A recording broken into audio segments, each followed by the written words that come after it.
Au nom du Père, du Fils et du Saint-Esprit. Amen. Gloire au Père, au Fils et au Saint-Esprit, au Dieu qui est, qui était et qui vient, pour les siècles des siècles. Amen. Au nom du Père et du Fils et du Saint-Esprit. Amen. Chers frères et sœurs dans le Christ, Shalom. Nous voici au début de cette journée, revenir à vous, comme promis hier, pour continuer notre exhortation, réflexion sur la famille chrétienne, appelée à garder confiance en Dieu et à devenir, à être constamment artisane ou oasis de paix. Hier, nous avions promis aborder le deuxième point qui parle de l'architecture de relations interpersonnelles au sein d'un couple et d'une famille, avec des éléments importants, le respect et la fidélité. Et cela, nous le retrouvons dans Siracide chapitre 3 et chapitre 6. Mais avant d'aborder ces thèmes comme prévu aujourd'hui, je voudrais vous parler de deux préalables fondamentaux au cœur d'un couple et d'une famille. Il s'agit de l'amour et de la gestion de la différence. L'amour qui est en fait ce noyau central du décalogue. L'amour qui est ce ciment, cette fondation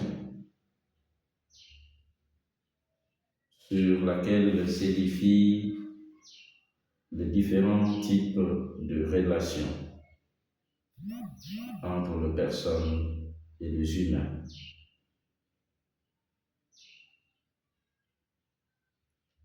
L'amour. L'amour s'apprend. Oui, même l'amour. L'impréparation au mariage est la meilleure préparation au divorce. Ce n'est pas du luxe en amour de posséder un certain bagage de connaissances et un apprentissage à la communication, considéré comme les SMIC du parfait futur marié. Il y a des constantes du cœur humain à connaître, même si tous les hommes et toutes les femmes ne sont pas sortis du même moule, même si chaque couple est unique au monde. Il faut surtout réaliser l'ajustement, l'adaptation à l'autre qui est différent. Adaptation qui demande inévitablement du temps et de l'effort. Rien n'est fait au départ. Tout commence, tout est possible. Entre l'homme et la femme, 3 ponts sont à construire: pont du cœur, pont du corps, pont de l'esprit. Or, ces 3 ponts ne sont qu'ébauchés avant le mariage. L'amour s'est construit, les yeux fixés sur le but à atteindre. Aimer l'autre pour lui et non seulement pour ce qu'il apporte. N'être qu'un en restant deux, avec l'autre, s'ouvrir aux autres. Donner le meilleur et de la façon la meilleure, en sorte que l'autre soit amené à donner aussi le meilleur de lui-même, disait Asseli. Dans le couple ou dans la famille, le marié sont appelés au dépassement de la différence. Au commencement, il y a la différence. Tout couple qui se fonde rencontre incontournable la différence. L'autre n'est pas moi. L'autre est autre. À tout instant, dans ma relation avec lui, je bute sur son altérité, parfois pour m'en réjouir, parfois pour en souffrir. Inévitablement, le couple est confronté à rencontrer la différence. Mais quels sont les types de différences que le marié au sein d'un couple peuvent ou sont appelés à rencontrer et à découvrir? Les différences dont ils doivent prendre conscience pour être à mesure de marcher ensemble, de vivre ensemble. La première différence est celle individuelle. Chaque individu est unique au monde. Chacun possède ses originalités, ses particularités, son tempérament lent ou vif, réservé ou expansif, agressif ou soumis, pessimiste ou optimiste, enjoué ou taciturne, égocentrique ou altruiste. Chacun est marqué par son vécu original, par son histoire personnelle, par ses expériences singulières, par ses réussites ou ses échecs. La deuxième différence est celle familiale. Chaque couple reste profondément marqué par ses origines familiales, par l'éducation reçue. Il y a des familles où l'on est du soir et des familles où l'on est du matin. Comment se retrouver? Il y a des familles où l'on embrasse aisément, d'autres où l'on semble répugner au moindre câlin. C'est qu'il ne manque pas de poser une difficulté dans le couple issu de deux familles aux manières de vivre opposées. De plus, il est rare que le conjoint ait occupé la même place dans la fratrie. L'un était l'aîné des quatre, l'autre fils unique. L'un était le petit dernier des cinq, choyé et chouchouté, et l'autre le deuxième, quelque peu laissé pour compte. Troisième type de différence, la différence sociale. Il peut exister entre les membres du couple une différence de milieu social. Il n'est pas aussi facile qu'elle pensait à une jeune fille d'origine bourgeoise de vivre ensuite la vie d'un couple dont les ressources ne dépassent pas les SMIC. L'attitude de chacun par rapport à l'argent, la religion, le syndicalisme, le tiers-monde, le gouvernement, l'Église, est fortement marquée par son appartenance à tel ou tel milieu social. À cette différence sociale, on peut ajouter la différence de niveau intellectuel. Il n'est pas toujours évident pour une personne cultivée de vivre avec un conjoint aux capacités de dialogue limitées. Il n'est pas toujours évident pour une personne moins cultivée d'accepter sans complexe d'infériorité un décalage social ou intellectuel. Quatrième type de différence sexuelle. Qui dit sexualité dit existence de deux sexes séparés, le sexe masculin, le sexe féminin. Le mot sexualité ne vient-il pas du latin secare, qui signifie séparer? Certes, la différence sur le plan physique, corporel, est évidente, malgré les étonnantes possibilités de la médecine hormonale et de la chirurgie moderne. Par contre, l'unanimité ne se fait pas sur les différences psychologiques entre les sexes. Ces prétendues différences ne sont-elles pas en effet de pures et simples divergences culturelles, donc variables et évolutives selon les temps et les lieux? Autrefois, on affirmait fortement ces différences, mais c'était surtout le fait des hommes qui entendaient ainsi se dire supérieurs. Récemment, par réaction, on a eu tendance à nier l'originalité de chaque sexe et à les uniformiser.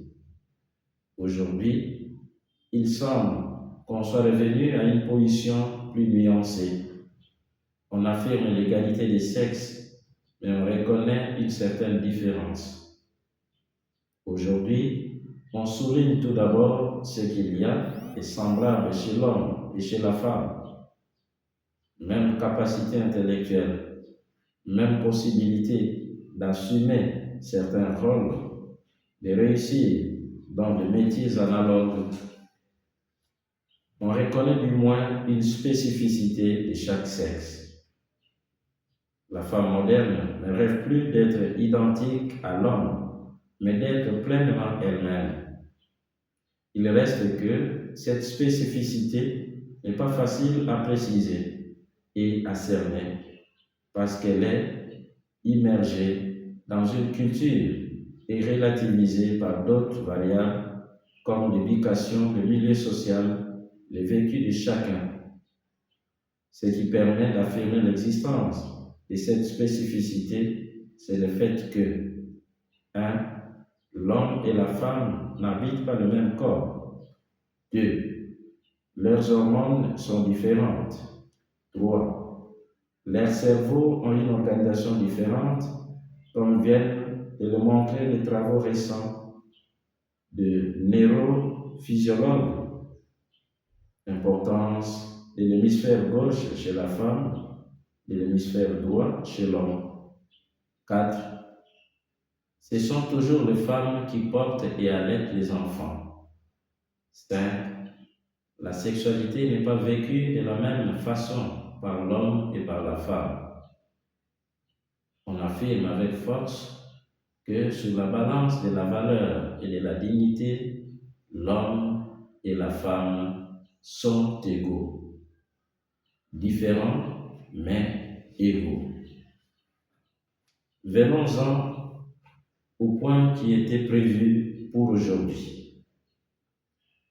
L'architecture des relations, respect et fidélité. Si la famille chrétienne, enracinée dans le Christ, trouve en lui son assurance, sa vraie sécurité, en Jésus, source et prince de la paix, cette même famille chrétienne, à l'école lui maître de la paix, y reçoit la mission d'en devenir artisane. Mais comment faire pour devenir une oasis de paix? Quel préalable préconiser pour être à même d'édifier une architecture qui garantit la paix dans les cœurs et au sein de la famille? Oui, la paix a un fondement et nécessite en même temps une structure. Siracide nous en offre ici le plan de l'édifice. Pour lui, l'architecture des relations interpersonnelles implique le respect et la fidélité. Siracide chapitre 3 et chapitre 6. Au cœur de tout cela demeure pourtant l'amour. Cet amour dont parle Saint Paul dans sa première lettre aux Corinthiens. 1 Corinthiens chapitre 13. L'hymne à la charité. Charité qui se rend plausible à travers l'exercice de l'autorité et les soins des aînés, soins du prochain, ainsi que le rappelle ici Siracide en ces termes.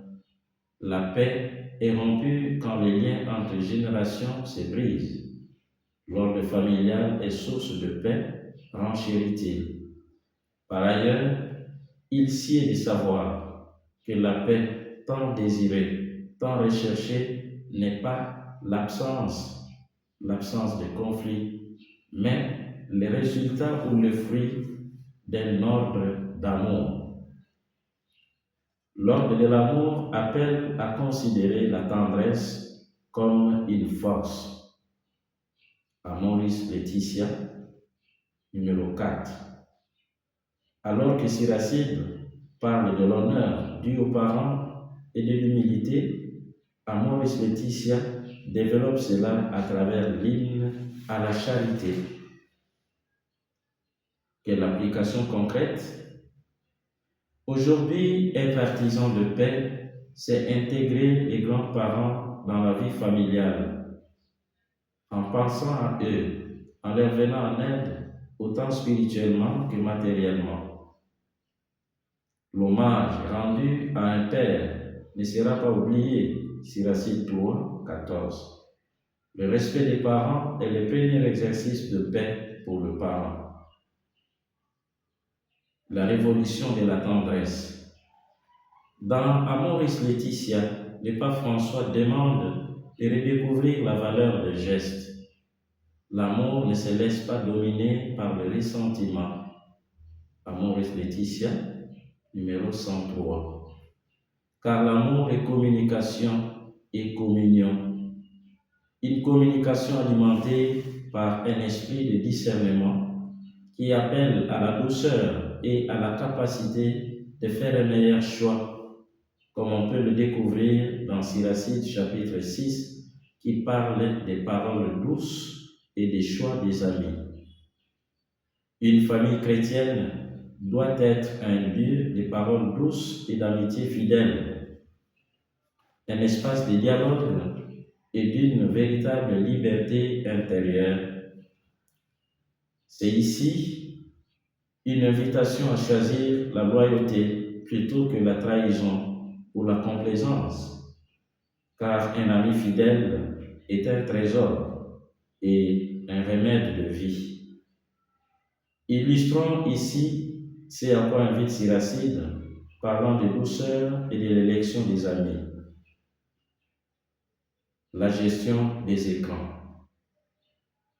Être artisan de paix en 2026, c'est savoir fermer les réseaux sociaux pour ouvrir un espace de parole authentique à table lors de la récréation. C'est choisir des amis de la famille qui élèvent l'âme plutôt que ceux qui poussent à la jalousie, à la commodité, à la paresse, à la mondanité, au conflit. En effet, là où Siracide, chapitre 3, 12, exhorte à ne pas mépriser le père ou la mère dont l'esprit faiblit, Amoris Laetitia appelle à une culture de la rencontre.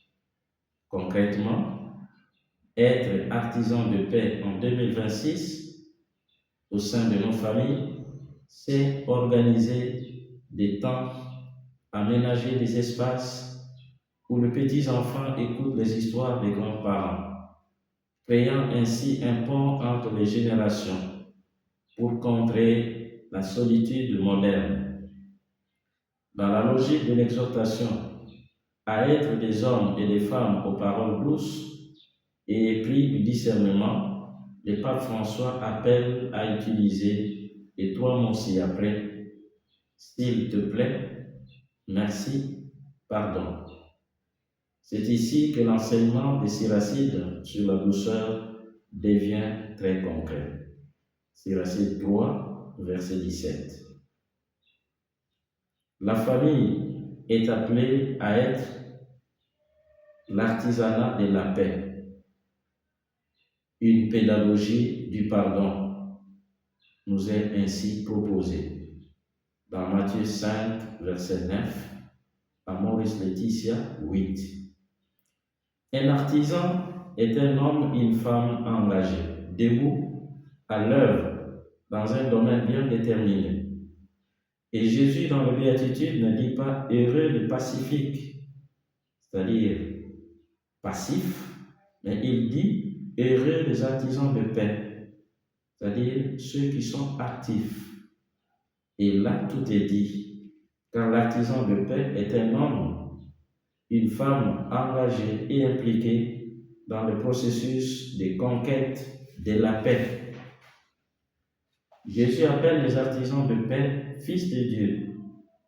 Et le pape François, lui, précise que cet artisanat passe par le discernement et la miséricorde.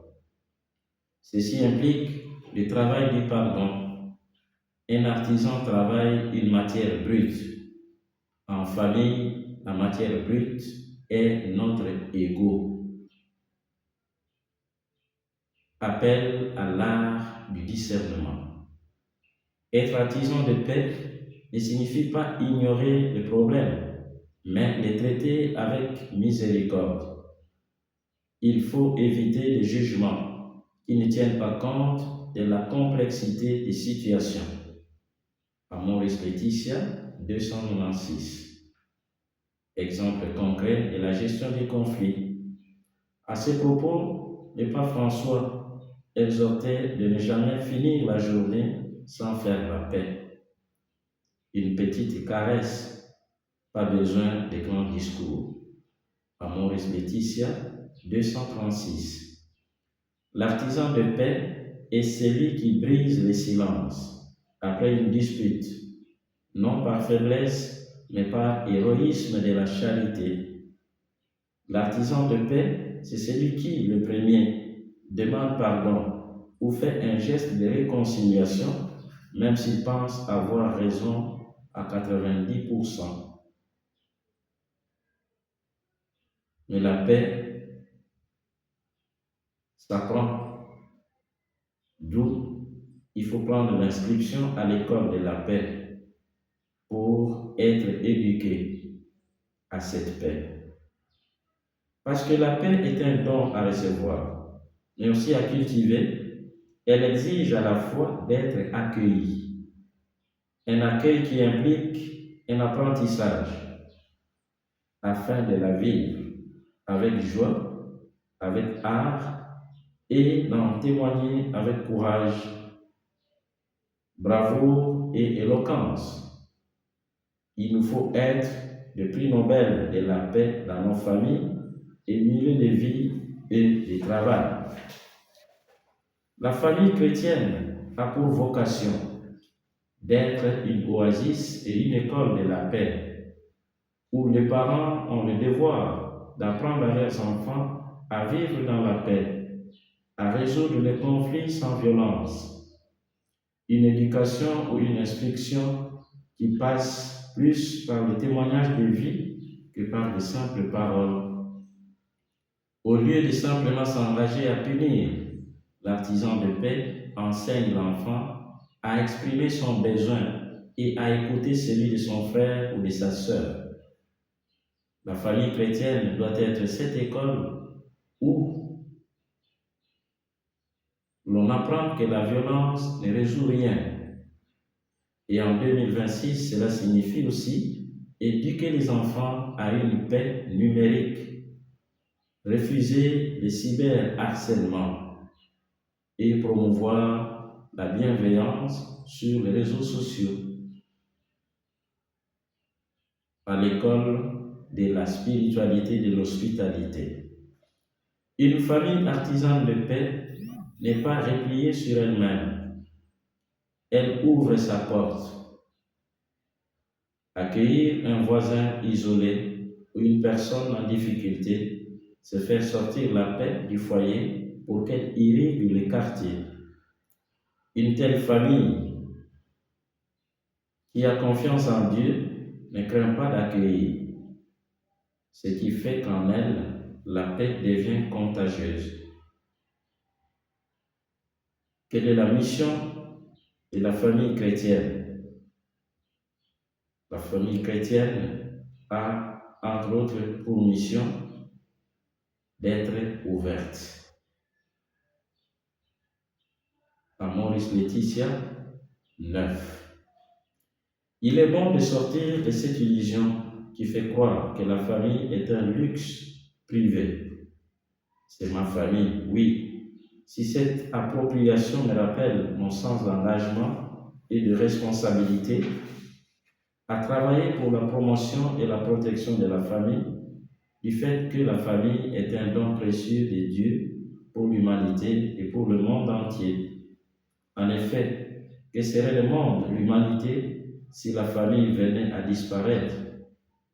Et comme nous le savons, tout don implique non seulement un accueil généreux, mais aussi et surtout un soin approprié, une attention soutenue qui n'est pas possible ou qui n'est possible qu'au prix d'énormes sacrifices endurés avec la force de l'amour. Concluons. Une mission prophétique. C'est cela le défi. Garder confiance, c'est savoir que Dieu travaille dans les coulisses de nos crises familiales. Être artisan de paix, c'est accepter que cette paix commence par un sourire, une parole valorisante, encourageante, de gratitude et un genou à terre devant le Seigneur. S'engager à la suite du Seigneur au sein d'une famille chrétienne, à valoriser, à protéger, à promouvoir en tout temps et en toutes circonstances, c'est avoir pleinement conscience de dire oui à la vie et à la paix chaque jour. Et pour ce faire, il est notable de savoir puiser dans la sagesse ancienne, comme par exemple celle de Siracide, mais aussi, comme c'est le cas, dans la profondeur des orientations pastorales d'Amoris Laetitia, la joie de l'amour. De ce fait, nous comprenons que la confiance en Dieu est le moteur qui transforme nos maisons, nos familles, en véritable port de paix ou oasis de paix. Avant de finir par la prière, je vous propose ici 3 questions qui pourront nourrir votre réflexion ou permettre la continuité de cette réflexion tout au long de la journée. Première question.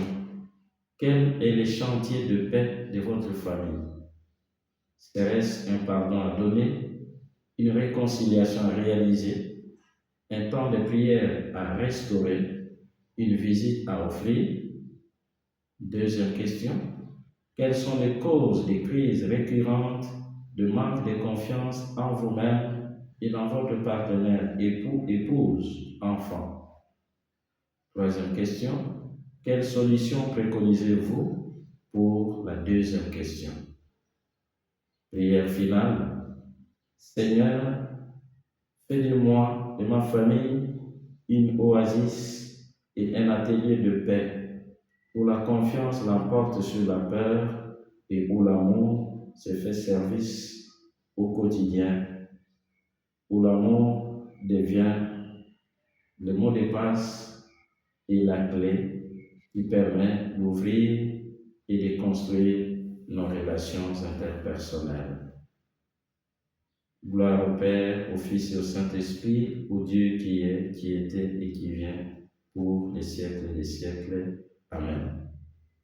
Au nom du Père, et du Fils, et du Saint-Esprit. Amen. Bon week-end à tous.